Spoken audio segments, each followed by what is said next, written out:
Assalamualaikum Boboto, salam dunia. Saya doakan di hari ini teman-teman semua selalu dikasih kesehatan dan keselamatan dalam menjalani segala aktivitasnya. Amin. Baik Boboto, langsung kita update informasi Persib Bandung terbaru. Dan sebelum kita mulai, kita juga ingin ngucapin wilujeng sumping buat teman-teman Boboto yang sudah subscribe, yang sudah like, yang sering komen juga di channel ini. Mudah-mudahan menjadi amal kebaikan teman-teman Boboto semua yang langsung dibalas oleh Allah Subhanahu wa Ta'ala. Amin. Dan Boboto masih panjang ternyata untuk kekalahan kemarin gitu ya. Kayaknya memang sebelum meraih kemenangan, Persib Bandung akan selalu dikenang untuk kekalahannya. Jadi ya kalau masih belum ada yang menenangkan, 7 hari 7 malam juga masih dibahas kayaknya ya oleh Bobotoh. Nah ini ada yang terbaru mengenai beberapa pemain yang terkena katanya star syndrome atau ya aura kebintangan. Jadi ya merasa sudah dikenal oleh Bobotoh, merasa sudah hebat karena masuk Persib Bandung, direkrut Persib maksudnya, dan sudah merasa seperti ya bintang yang sudah membawa beberapa gelar ke Persib Bandung gitu ya. Nah ini memang ada beberapa hal yang perlu kita bahas teman-teman biar tidak terlalu melebar kemana-mana gitu ya, yang mana beberapa pemain tersebut bisa dikatakan William Marcilio, lalu juga ada Berginho. Nah ini memang pemain-pemain yang katanya terkena star syndrome. Nah apakah benar atau tidak? Nah kita juga harus melihat dari dua sisi sudut pandang yang berbeda ya teman-teman, sebagai melihat mereka sebagai seorang pemain sepak bola, terutama ya pemain Persib Bandung. Di satu sisi kita harus melihat kehidupan pribadi mereka juga gitu ya, atau siapapun itu ya, pemain Persib punya dua kepribadian yang harus dipisahkan di atas lapangan dan di luar lapangan. Maksudnya ketika bermain bagaimana, atau setelah bermain ya sudah masuk kategori ranah pribadi, maksudnya kehidupan pribadinya sendiri. Jadi kehidupan sosial ini harus dipisahkan teman-teman. Nah ini masih banyak teman-teman Bobotoh mungkin yang berpikir, wah ini mah atau pemain si iya mah update medsos wae, terus heboh wae, lalu ini lalu itu dan lain sebagainya. Tapi kalau lagi main begini begini begitu, kebanyakan gutak-gitek dan memang tidak sinkron katanya. Nah ini juga harus dibedakan teman-teman.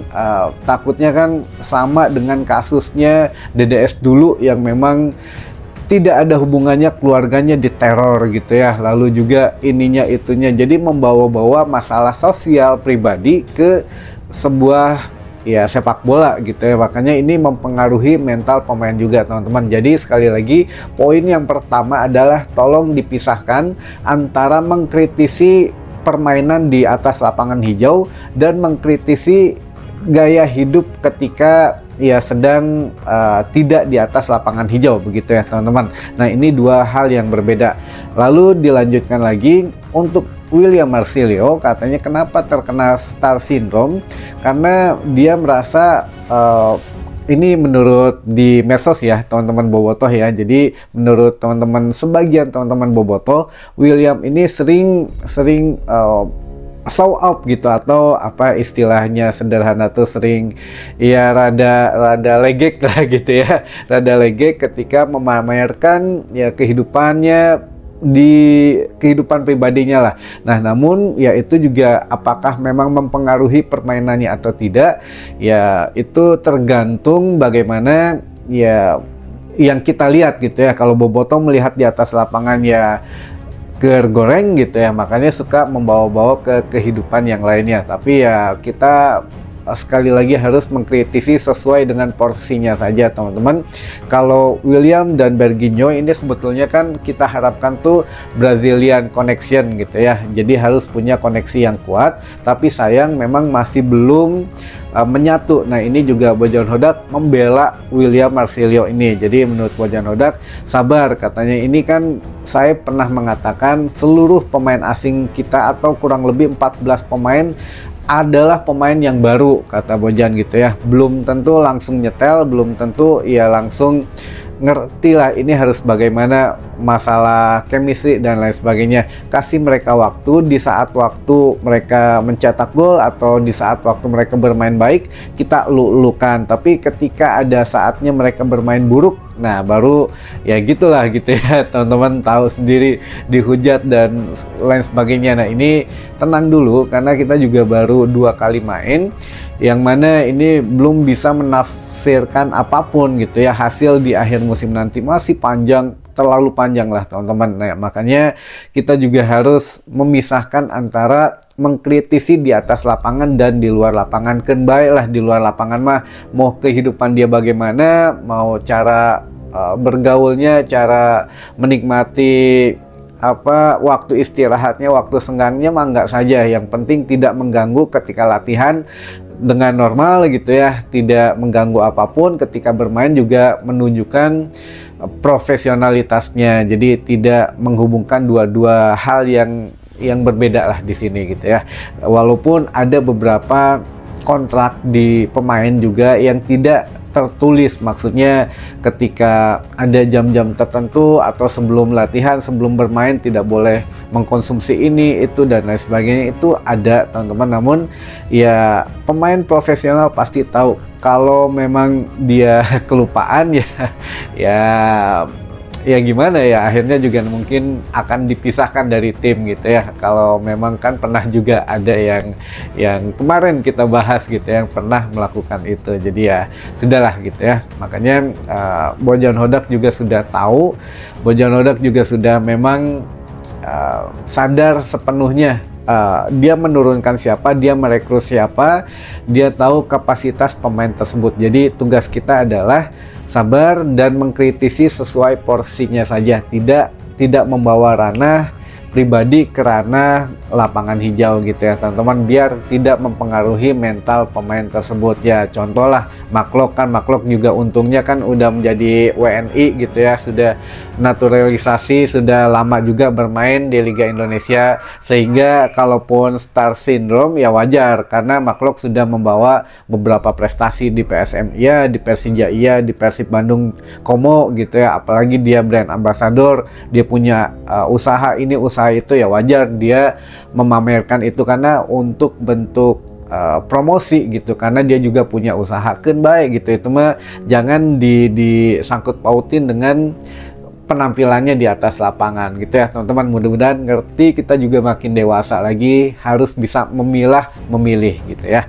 Baik, ada beberapa pertanyaan yang memang sudah masuk ke tim redaksi, kita coba bahas satu persatu saja. Yang pertama, Dimas Derajat, pinjamkan saja Kang, mumpung masih ada waktu, rekrut striker baru saja, asa hariwang datara main iya.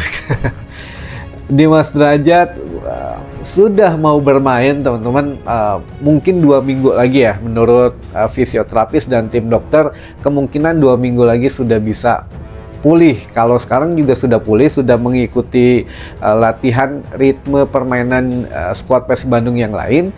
Namun memang kebugarannya harus ditingkatkan dulu. Jadi daripada cuma setengah nanti ngedrop, ya nggak oke juga gitu ya. Lebih baik ada batas ambang yang memang bagus menurut tim fisio dan tim dokter juga, biar bisa bermain full gitu ya. Jadi ya kalau dihitung-hitung sekitar 2 minggu lagi baru bisa pulih sepenuhnya. Walaupun ya kita nggak tahu ya bermainnya bagaimana, tapi yang jelas pulih dulu saja dan sudah siap diturunkan itu 2 minggu lagi teman-teman. Jadi kalau menghadapi PSIM sepertinya akan absen dan kemungkinan bermain menghadapi Borneo gitu ya, atau ya di akhir bulan tuh Borneo kalau nggak salah, pokoknya itulah di akhir bulan Agustus.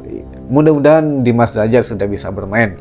Jadi ya sepertinya tetap ada di Persib Bandung.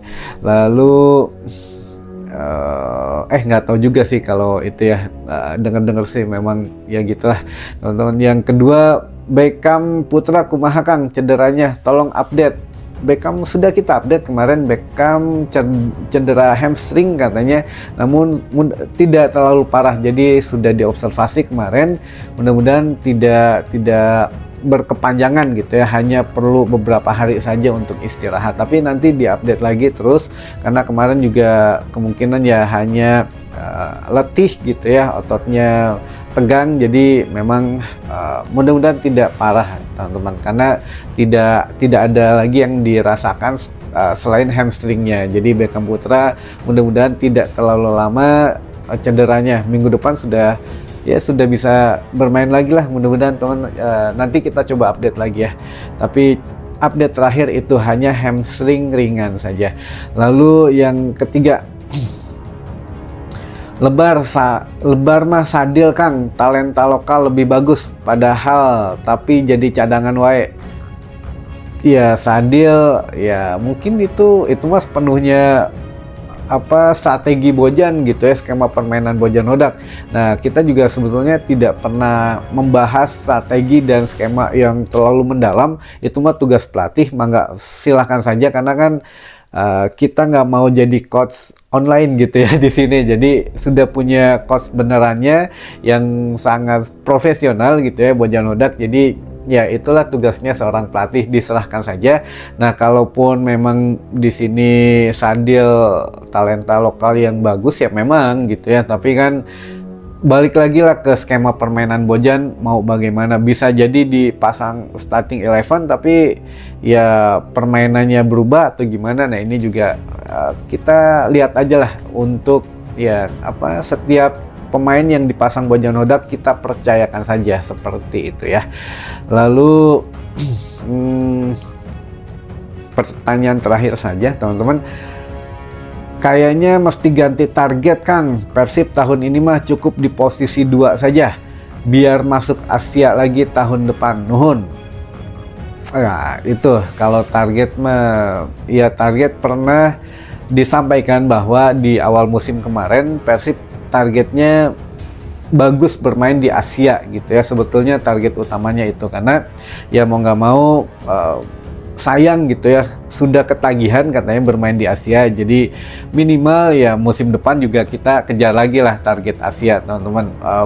Terlepas dari beberapa hal finansial yang bagus, begitu masuk ke fase grup saja kan sudah dapat MM-an gitu ya, beberapa ya 4,6 atau 4,8 M itu baru masuk fase grup saja. Begitu lolos ke 16 besar dapat lagi, lolos ke perempat final, ke semifinal, sampai ke final, wah lumayan.